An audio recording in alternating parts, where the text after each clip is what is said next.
सभी का स्वागत। इस समय मैनपुरी में हूँ और इस समय पंचायत चुनाव की सरगर्मियां तेज हो चुकी हैं। पंचायत चुनाव में हाथ आजमाने वाले प्रत्याशी लगातार जनता के बीच जा रहे हैं, अपनी राजनीतिक गतिविधियां बढ़ा रहे हैं। जाति समीकरण से लेकर बहुत सारे समीकरण साधने का प्रयास कर रहे हैं, जनता से लोक लुभावन वादे भी कर रहे हैं।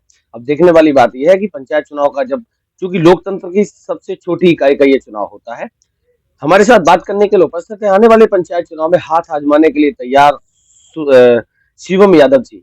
जानने का ये प्रयास करता हूँ कि अभी चूंकि नौजवान है, युवा है, क्या सोच है, क्या मानसिकता है, किस एजेंडे के साथ अब इस बार पंचायत चुनाव में हाथ आजमाने के लिए तैयार है।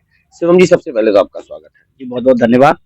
और सबसे पहला सवाल, चूंकि आप युवा है, नौजवान है और आने वाले पंचायत चुनाव में हाथ आजमाने के लिए भी तैयार है, क्या सोच, क्या समझ और क्यों राजनीति में आना चाहते सबसे पहले मैं आपको आपके चैनल के माध्यम से बाकी के लोगों को बताना चाहता हूँ। मेरे बाबा स्वर्गीय मास्टर श्री जयवीर सिंह एक अध्यापक रहे और उनकी सोच जो रही है, हमेशा शिक्षा को लेके रही है, युवाओं के विकास के लिए रही है और काफ़ी चीज़ें हैं समाज में और यही है कि पंचायत चुनाव जो आया है, युवाओं को मौका मिलना चाहिए। मैं देख रहा हूँ काफ़ी टाइम से काफ़ी लोग उस पद पे बैठे हुए हैं और मतलब जो चीज़ें चाहिए वो लोगों को नहीं मिल पा रही हैं, एक तरीके से अपनी जेबों को भरने में लगे हैं। वो ऐसा कुछ नहीं, युवाओं को मौका मिलना चाहिए, पढ़े-लिखे को मौका मिलना चाहिए।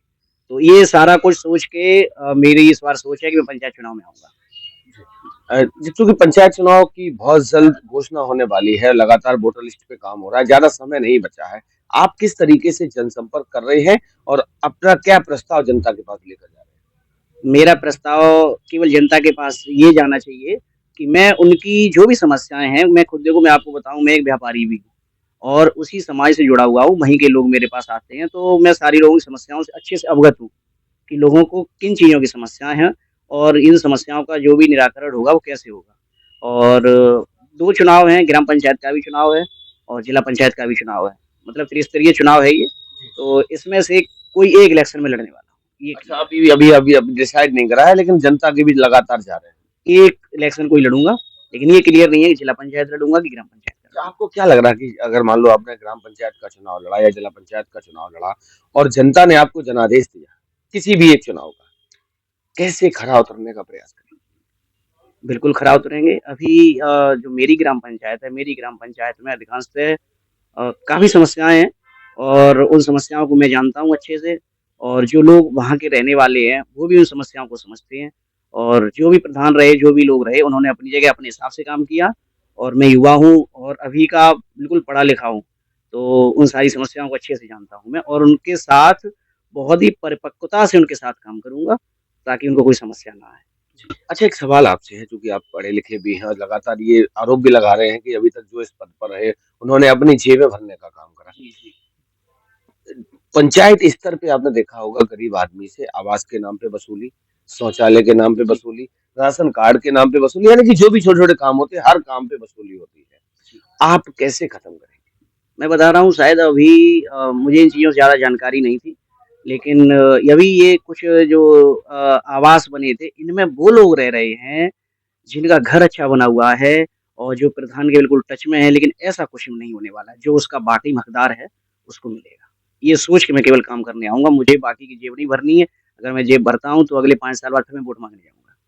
तो उसका जो भी रिज़ल्ट रहेगा जनता मुझे देगी और लेकिन करूँगा मन से लेकिन जो पूर्व प्रधानों ने जो कुछ किया है अब ठीक है बाकी का वो सामने आएगा तब पता लगेगा जो भी है। कहना नहीं चाहूँगा कुछ ज़्यादा इस पे अभी। ये चीज़ कब आप ओपन करेंगे कि कौन-सा चुनाव लड़ने वाले हैं? जैसे ही आरक्षण क्लियर हो जाएगा। आरक्षण के बाद स्थिति साफ हो जाएगी। आरक्षण 20 फरवरी तक आएगा, उसके बाद स्थिति साफ हो जाएगी, ये तय है पंचायत चुनाव में इस बार हाथ आज़माएँगे। अच्छा, ये बात तय है, इस बार पंचायत चुनाव में हाथ आजमाने के लिए शिवम यादव पूरी तरीके से तैयार बिल्कुल जी, बिल्कुल पंचायत चुनाव इस बार लड़ेंगे और अच्छे से लड़ेंगे, जैसे लड़ना चाहिए और लोगों को भी सोचना चाहिए कि युवा है और नया है तो बिल्कुल मौका देना चाहिए क्योंकि एक बार किसी को मौका बिल्कुल ही देना चाहिए, हो सकता है वो पहले वाले से बेटर करके दिखाए। क्या संदेश है जनता के लिए और क्या अपील है? संदेश यही है लोगों से और उनसे अपील है कि मौका एक नए युवा को बिल्कुल दीजिए। आप जो लोग रह चुके 20-20 सालों से, 15 सालों से, 25-25 सालों से, हाँ, बस कुछ चीज़ें ये होती हैं जो समाज में फैली हुई हैं कि इस प्रत्याशी के पास पैसा है, उस प्रत्याशी के पास पैसा नहीं है। पैसा भी आज जनता के ही पैसों से ही प्रत्याशी के पास आता है। तो पैसा वगैरह ना देख के एक ऐसे प्रत्याशी को मौका दो जो आपकी समाज सेवा में आपके साथ खड़ा हो सके, आपकी बहन-बेटियों के साथ खड़ा हो सके, जो भी गलत कार्य हो रहे हैं उनके उनका विरोध कर सके। नववर्ष का आगमन, गणतंत्र दिवस का आगमन, आपके तरफ से पूरी पंचायत, पूरे प्रदेश देशवासियों के लिए क्या संदेश? को यही है कि नव वर्ष आ रहा है 2026 सभी के लिए बहुत कुशल मंगल हो और जो जिसने अच्छे काम सोचे हों उसके बहुत सारे अच्छे काम बने। चलिए सोहम जी, हमारी तरफ से भी आपको आने वाले पंचायत चुनाव के लिए, आने वाले नववर्ष के लिए, गणतंत्र दिवस के लिए आपको और आपकी पूरी ग्राम पंचायत की जनता को, बाढ़ की जनता को बहुत-बहुत बधाई, शुभकामनाएं। धन्यवाद।